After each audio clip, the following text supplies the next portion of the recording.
Hello everyone, welcome back to my channel. This is Lakshmi. ఈరోజు నేను రాజమండ్రి వెళ్తున్నాం అనమాట. నలుగురం కలిసి, అంటే స్కూల్స్ రీఓపెనింగ్ అవుతున్నాయి కదా, సో అందుకని మంచిగా బుక్స్ అవి కొనుక్కుందాము అని చెప్పేసి వాళ్ళకి కావాల్సిన స్టేషనరీ అంతా తీసుకొద్దాము, నాకు కావాల్సిన చిన్ని చిన్ని షాపింగ్స్ అన్ని చేసుకొద్దామని చెప్పేసి రాజమండ్రి అయితే వెళ్తున్నాం అనమాట. మార్నింగ్ 9 or 10 ఆ టైంకి బయలుదేరిపోయాము ఇక్కడి నుంచి. అండ్ నేను అండ్ మా హస్బెండ్ ఇద్దరు కలిపి ఓవర్ నైట్ ఓట్స్ తిన్నాము. అండ్ దాంతోపాటు మ్యాంగో. అండ్ పిల్లలు వచ్చేసి బయట టిఫిన్ తెప్పించుకున్నాము, గారెలు. సో పిల్లలు గారెలు తిన్నారనమాట. సో నేను నా బ్రేక్ఫాస్ట్ వచ్చేసి ఓవర్ నైట్ ఓట్స్ రాత్రి మంచిగా నానబెట్టుకుని ఇద్దరం, ఆయన తినేసి వెళ్ళిపోయారు. నాకు తీసి ఫ్రిడ్జ్లో తీసి పక్కన పెట్టారనమాట. సో ఇప్పుడు నేను తినేస్తే లెట్స్ గో అనమాట. మ్యాంగోస్ తినకూడదు అనుకుంటున్నాం కానీ ఈ 1 month వస్తాయి, ఇంకా తర్వాత మ్యాంగోస్ ఉండవు కదా. సో అందుకని మ్యాక్సిమం అవాయిడ్ చేద్దామన్నా సరే పట్టట్లే, అసలు తినాలనిపిస్తుంది. సో అందుకే పర్వాలేదు, పింపుల్స్ వచ్చినా పర్వాలేదు, ఈ 1 month కదా అని చెప్పేసి శుభ్రంగా తింటున్నా అనమాట మ్యాంగోస్. అండ్ ఇప్పుడు వచ్చేసి ఓట్స్ రెసిపీ చేసుకున్నాం. నైట్ తినేసారు ఆయన, నేను తినేస్తుంటే. అండ్ ఇంకా ఆయన బయటకు వెళ్ళి పనులు కొన్ని ఉన్నాయి, అవి చేసుకుని వచ్చేలాగా మా బ్రేక్ఫాస్ట్ అయిపోతాయి అనమాట. వచ్చేటప్పుడు టిఫిన్ తెస్తారు కాబట్టి పిల్లలు తినేసాక మొత్తం మేము నలుగురం కలిపి బయలుదేరిపోయి షాపింగ్ చేసుకుంటాము. మధ్యదారిలో టీ అది తాగామన్నమాట. ఏమేమి తాగామో ముందు చూస్తారు. సో ప్రీతిగాడు అయితే ఇలా తింటాడు, ఎప్పుడైనా ఏదైనా సరే దానికి అలా తీసుకుని స్పూన్తో తినడం అంటే ఇష్టము. ఏ ఫ్రూట్ అయినా సరే ఆ ఫ్రూట్ చేతిలో తీసుకుని స్పూన్తో తింటుంది, గిన్నెలు వేసుకుని తిందు.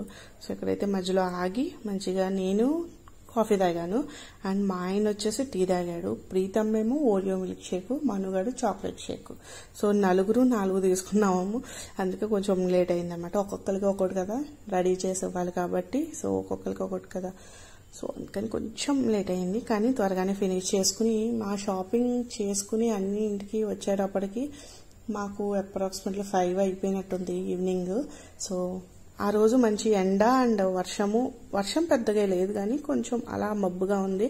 కానీ చాలా చిరాకు వచ్చిందనమాట. మొత్తం మా ఇంత పూర్తయ్యేటప్పటికి ఇంకా నడవడానికి కూడా మాకు ఓపిక లేక స్టేషనరీ అయిపోయిన తర్వాత మంచిగా ఫుడ్ తినేసాము. ఫుడ్ అయితే అలా మామూలుగానే ఉంది, పెద్ద అంత ఇదిగా అయితే నాకు ఏం అనిపించలేదు. అండ్ హోటల్ కూడా అంబియన్స్ బాగుంది కానీ ఏసీ మాత్రం అసలు తక్కువ వేసాడనమాట. కొంచెం చెమటలు కూడా వచ్చేసాయి మాకు. సో పర్వాలేదు, డీసెంట్గా ఉందంటే ఫుడ్ నార్మల్ ఎప్పుడు ఏ హోటల్లో ఉంటే ఆ రేంజెస్ అనమాట. పెద్ద ఎక్కువ తేడా ఏం అనిపించలేదు కాస్ట్ అదిని. అండ్ ఫుడ్ మాత్రం అంత ఇదిగా ఏం అనిపించలేదు. అండ్ ఇది నెక్స్ట్ డే, ఆ రోజు ఇంకా నాకు అసలు ఓపిక లేదు. అమ్మ ఇంటికి వెళ్ళిపోతే అక్కడ అమ్మ ఇడ్లీ పిండి అది ఇచ్చుకుంది కాబట్టి తినేసి ఇంటికి వచ్చాము నైట్. అండ్ ఇది మార్నింగ్ అనమాట. మార్నింగ్ బ్రేక్ఫాస్ట్ చేసేసి మంచిగా ఆయిల్ పెట్టుకుంటున్నాను. అసలు రాజమండ్రి వెళ్ళొచ్చాం కదా, ఫ్రిజీ అయిపోయింది మొత్తం జుట్టు అంతా, అదొక జిగురుగా అయిపోయింది అనమాట. సో అందుకని కొంచెం ఆయిల్ పెట్టేసుకుంటే తలస్నానం ఈవినింగ్ టైంలో చేసేయచ్చు అని చెప్పేసి, సో ఇక్కడైతే తలస్నానం చేయడానికని ఆయిల్ పెట్టుకుంటున్నా. ఇంకా ఇల్లు క్లీనింగ్ ఇంకా చేయలేదు, ఓన్లీ టిఫిన్స్ వరకు అయ్యింది. ఇప్పుడైతే బెడ్ సర్దాలి అండ్ ఇల్లు క్లీన్ చేయాలి. ఇంకా చాలా పనులు ఉన్నాయి. అండ్ దాంతో పాటు కుకింగ్ చేయాలి. ఈరోజు సండే కాబట్టి ఫ్రాన్స్ తెచ్చా అనమాట. సో ఆ ఫ్రాన్స్ కర్రీ కింద వండేసి, నిన్న బిర్యానీ తిన్నాం కాబట్టి ఈరోజు బిర్యానీ లేదు, అంటే చేసుకోవట్లేదు. ఈరోజు రైస్ విత్ ప్రాన్ కర్రీ అవి 2 అనమాట. అండ్ ఇక్కడ కొన్ని ఐరన్ బట్టలు వచ్చాయి, సో అవన్నీ సర్దుతున్నాను. దాంతోపాటు ఎండ మామూలుగా లేదు బయట, అంటే ఎండ బాగా ఎక్కువ లేదు అలాగని తక్కువ లేదు, కొంచెం ఉక్కబోత కింద ఉంది. ఉడుకుగాను చెమటలు ఎక్కువ పడుతున్నాయి అనమాట. సో అందుకని గ్లూకోజ్ తాగుతున్నాను. అది బాదం కాయలు ఏదో కలుపుకుంటాను కానీ ఈసారి ఎందుకో కలపలే. నన్నారు కూడా తాగాలనిపించలేదు, ఓన్లీ గ్లూకోజ్ ఈజ్ బెస్ట్, కొంచెం బాగా వెళ్తుంది కదా నోట్లోకి. నేను ఎక్కువ కూడా కలుపుకొని ఒక 2-3 స్పూన్స్ తీసుకుంటా, అంటే ఒక్క గ్లాస్కి. సో అవి తాగేసి మంచిగా బట్టలు సర్దేసుకుని బెడ్ అంతా సర్దుకుని అండ్ కింద మోప్ అది పెట్టుకుని అన్నీ అయిపోయేటప్పటికి నాకు ఈవినింగ్ అయిపోయింది. మ్యాక్సిమం 4 ఆ టైం. నేను తల స్నానం చేసి కూర్చునేటప్పటికి 4 అయింది. ఈ మధ్యలో మళ్ళీ స్టేషనరీ తీసుకొచ్చాం కదా, సో అవన్నీ బుక్స్కి పేర్లు రాయడం అండ్ స్టిక్కర్స్ అంటించడం. ఆల్రెడీ అట్లా ముందే వేసేసాను అనమాట. నా దగ్గర ఆల్రెడీ పేపర్స్ ఉంటే దాంతో వేసేసాము. అండ్ పేర్లు రాస్తున్నాను అనమాట ఇక్కడ. అదంతా అయిపోయిన తర్వాత అప్పుడు బాత్ చేశాను. మనుగాడు నిన్న కార్ తీసుకొచ్చాడు, నిన్నటి నుంచి దాంతోనే ఉన్నాడు అనమాట. రోడ్డు మీద ఎక్కడ పడితే అక్కడ మీద ఎక్కిస్తున్నాడు, పుస్తకాలు ఎక్కిస్తున్నాడు. ఇంకా చెప్పలేము, స్లోప్ అంట, స్లోప్లోంచి కింద దించుతాడంట. సో అలా జరుగుతుంది. అండ్ నిన్నైతే ఇంకా రోడ్డు మాది అమ్మ వాళ్ళ దగ్గర పెద్ద రోడ్డు కదా, ఆ రోడ్డు మీదే తిప్పేస్తున్నాను అనమాట కారు. సో నైట్ టైం కాబట్టి పెద్ద ఎక్కువ వెహికల్స్ రావు కాబట్టి పర్వాలేదు. సో ఇక్కడైతే ప్రీతమ్మది రాస్తున్నాము అండ్ మనుగడది అప్పుడే రాసేసాం అనమాట. బుక్స్ మీద పేర్లన్నీ రాసేసాము, అన్నీ అయిపోయాయి. కావాల్సిన స్టేషనరీ అంతా తీసుకున్నాము. అండ్ నాకు కావాల్సిన కొన్ని ఇయర్ రింగ్స్, ప్రీతికి నాకు ఇద్దరికి కలిపి కొన్ని ఇయర్ రింగ్స్, ఇంకా clips and bracelets, hair bands, ఇంకా అలా చిన్న చిన్నవి ఉంటాయి కదా మనకు కావాల్సినవి. సో అవన్నీ తీసుకుని మంచిగా ఇంటికి వచ్చేసాం అనమాట. అంతే, ఇంకా అంతకుమించి షాపింగ్ చేయలేదు. కొన్ని చోట్లకి వెళ్దాం అనుకున్నాం కానీ డీమార్ట్కి అది మాకు ఇంకా ఆ వస్తువులు ఇంటికి తెచ్చే ఓపిక లేదు కాబట్టి వెళ్ళలే.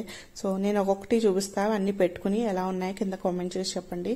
సో ఇవి నాకు ప్రీతి గారికి ఇద్దరికి కూడా సెట్ అయ్యేలా తీసుకున్నాం అనమాట. నేను పెట్టుకోవచ్చు, లేదంటే ప్రీతమ్మ పెట్టుకుంటుంది. సో అదనమాట. రీజనబుల్గా ఉంటే మహాదేవ, రాజమండ్రి మ్యాక్సిమం అందరికీ తెలిసే ఉంటుంది రాజమండ్రిలో ఉన్న వాళ్ళకి. సో అక్కడైతే తీసుకున్నాము. సో రింగ్ ఫస్ట్ చూపించింది రింగ్, అండ్ దాని తర్వాత స్టడ్ ఇయర్ రింగ్, అంటే స్టోన్ ఒక్కటే ఉంటుంది, ఇంకేం ఉండదు. అండ్ బటర్ఫ్లై విత్ వెనకాల స్ట్రింగ్స్ లాగా హ్యాంగింగ్స్ లా వచ్చిందనమాట, అదొకటి. అండ్ పైన కింద కూడా స్టోన్స్ వస్తాయి, ఒక రౌండ్, కిందేమో స్క్వేర్ టైపులో అనుకుంటా, ట్రయాంగిలా సంథింగ్ ఏదో అది. అండ్ ఒక బో వచ్చి కింద పర్ల్స్ది, వెనకాల స్టడ్ వెనక్కి వేలబడుతుంది అనమాట. సో అది. అండ్ లవ్ సింబల్ లాగా ఒకటి వచ్చింది, అది ఒక స్టోన్ ఉంటుంది, ఒకటేమో డిజైన్ అనమాట. అండ్ ఇది వచ్చేసి పింక్ కలర్ స్టోన్, ట్రాన్స్పరెంట్ అనమాట, చిన్నది లీఫీలా వచ్చింది పైన. అండ్ కింద వచ్చేసి ట్రాన్స్పరెంట్ది పింక్ కలర్ వచ్చింది. ఇది చాలా చాలా బాగుంది. ఇంకో రెండు తీసుకున్నాం కానీ అమ్మ ఇంటి దగ్గర ఉండిపోయాయి. అండ్ ఇది కూడా పేస్టల్ పింక్ కలర్ అనమాట. కొన్ని లెహంగాస్, హెవీ వర్క్ ఉన్న శారీస్ మీదకి బాగుంటుందని ఇది ఒకటి తీసుకున్నా. నాకు ప్రీతంకి ఇది ఒకటే నచ్చిందని ఇది ఒకటే తీసుకుంది. ఇంకా చూడాలి, నెక్స్ట్ టైం వెళ్ళినప్పుడు ఇంకా కొంచెం మంచిగా తీసుకోవాలి. అండ్ ఒక 2 బ్రాస్లెట్స్ తీసుకున్నాము. ఇది వచ్చేసి నా కోసమని తీసుకున్నాం, ప్రీతమ్మన్న పెట్టుకోవచ్చు, ఇద్దరికి కలిపే తీసుకున్నాం. కాకపోతే ఒకటి తనకి ఒకటి నాకు అని చెప్పేసి ఇందాక చూపించిందేమో నాకు, ఇది ప్రీతి గారికి, ఇది వెస్ట్రన్ టైప్లో ఉంది కదా, నేను కూడా పెట్టుకుంటా, అది పెట్టుకుంటా, ఇది పెట్టుకుంటా. అండ్ ప్రీతమ్మ అది కావాలితే అది పెట్టుకుంటుంది, లేకపోతే ఇది కావాలితే ఇది పెట్టుకుంటుంది. సో అదనమాట. కొన్ని క్లిప్స్ తీసుకున్నాను, మన ప్లక్కర్స్ అంటారు కదా, సో అవి ఒక 2 తీసుకున్నాను. అండ్ దాంతోపాటు మన పెద్దది అడ్డంగా ఉంటుంది కదా క్లిప్, అదొకటి తీసుకున్నా. అప్పుడు ప్రీతి ఫంక్షన్కి ఒకటి తీసుకున్నాను, అది ఇప్పుడు కనిపించట్లేదు. సో అందుకని ఇవన్నమాట మా పర్చేజింగ్. ఇంకా చాలా చాలా ఉన్నాయి, వాళ్ళ కిచెన్స్ ఇవన్నీ తీసుకున్నారు, అవేం మీకు చూపించలేదు. సో అదనమాట. అండ్ ఇందాక కొంచెం పని నుండి బయటకు వెళ్ళి వచ్చాము. సో అది పూర్తి అయిపోయిన తర్వాత మంచిగా 8:30 ఆ టైంకి టిఫిన్ వండుతున్నా అనమాట. ఇంకా ఉప్మా చేస్తున్నా, కరాచీ నూక ఉప్మా చేసుకుందాం, సూజీ రవ్వ అంటారు కదా, సో ఆ ఉప్మా చేసుకుందాం తినాలనిపించింది కానీ నూకలేదు. సో అందుకని సేమియా ఉప్మా రెడీ చేసేసి ఇంకా తినేసాం అనమాట. అండ్ మా అమ్మ వాళ్ళ ఇంటికి వెళ్ళిన తర్వాత అమ్మ చేసి చేయించుకోవాలి. అమ్మ చాలా చాలా బాగా చేస్తుంది సూజీ రవ్వ ఉప్మా. నేను తను ఒకలాగే చేస్తాము, కాకపోతే టేస్ట్ అనేది డిఫరెన్స్ వస్తుంది కంపల్సరీ. తన చేతితో చేసింది ఏదైనా సరే కొంచెం నా మీద తనకి డిఫరెన్స్ ఉంటుంది అనమాట, టేస్ట్ అనేది. ఏమి వేయకపోయినా బాగుంటుంది. నేను అన్ని వేసినా ఏదో నాకు సాటిస్ఫై అవ్వదు. అమ్మది చేసింది కొంచెం ఇష్టంగా తింటాం కదా, సో అదనమాట. అందుకని ఇంకేమీ లేక సేమియా ఉప్మా దాగబెట్టుకున్నాను. సో మ్యాక్సిమం నా ఉప్మా అయితే రెడీ అయిపోయింది. అండ్ పచ్చిమిరకాయలు కోస్తాం కదా, కళ్ళులో పెట్టుకున్నా అనమాట. సో కన్ను బాగా మండిపోయి నీరు కూడా కాలిపోయింది నాకు. అంత అంటే ఎక్కువ నాకు కంటిలోకి వెళ్ళిపోతూ ఉంటుంది చేతులు. సో అందుకని నా ఉప్మా రెడీ అయిపోయింది. నాకు మా ఇంట్లో వాళ్ళందరికీ సేమియా అంటే చాలా ఇష్టము. సేమియా ఉప్మా తింటారు బాగా. మిగతా ఏ ఉప్మా కన్నా సేమియా ఉప్మా అండ్ సూజీ రవ్వతో చేసిన ఉప్మా ఇవి 2 బాగా తింటారనమాట. నేనైతే కొంచెం నెయ్యి వేస్తాను కాబట్టి కొంచెం టేస్ట్ బాగుంటుంది, టేస్ట్ ఎన్హాన్స్ అవుతుంది. లాస్ట్లో వేస్తాను, ఫస్ట్లో అస్సలు వేయను. ఇంకా మన నూక వేసేస్తాం కదా, నూక కానీ సేమియా కానీ వేస్తాం కదా, సో అది వేసిన తర్వాత కొంచెం నెయ్యి వేసి మూత పెట్టేస్తా అనమాట. సో అది ఇదొకటైతే మంచిగా ఉప్మా పెట్టుకుని తింటున్నా. అండ్ నంచుకోవడానికి ఉల్లిపాయ, అంటే పచ్చళ్ళు కూడా పెట్టుకుని తినచ్చు, నేను ఎక్కువ పచ్చడి తిన్న కాబట్టి ఉల్లిపాయ పెట్టుకున్నాను అనమాట. సో అది. అండ్ దాని తర్వాత నెయిల్ పాలిష్ విషయానికి వస్తే ప్రీతమ్మ నాకు నెయిల్ పాలిష్ వేసిందనమాట. వేస్తానని నెయిల్ పాలిష్ ఇందాక చూసారు కదా, పోయింది చాలా వరకు. సో అవంతా తీసేసి మంచిగా నెయిల్ పాలిష్ వేసింది నాకు. సో దాని తర్వాత మనుగడ కూడా వేసింది. మనుగడకి వెరైటీగా వేసింది అనమాట. ఒక్కొక్క నెయిల్కి ఒక్కొక్క నెయిల్ పాలిష్. నెక్స్ట్ వీడియోలో ఒకవేళ ఉంటే కనుక చూపిస్తాను, ఈ వీడియోలో మీకు చూపించలేకపోయాను. సో ఒక్కొక్క పింక్, రెడ్, బ్లూ, అలా గ్రీన్, అలా ఒక్కొక్క దానికి ఒక్కొక్క కలర్, ఒకదానికి బ్లాక్ అలా వేసింది అనమాట. సో ఆడ అలా కావాలన్నాడు, అలా వేసింది. నాకు ఎలా కావాలి కాబట్టి, నాకు పేస్టల్ కలర్స్ ఇష్టం కాబట్టి నాకైతే ఇలా వేసింది. రెడ్ బాగా ఇష్టపడతాను ఎక్కువ నేను. లేదంటే ఇలా లైట్ కలర్స్ స్కిన్లో కలిసిపోయేవి బాగా నచ్చుతాయి అనమాట నాకు. So that's it today's vlog.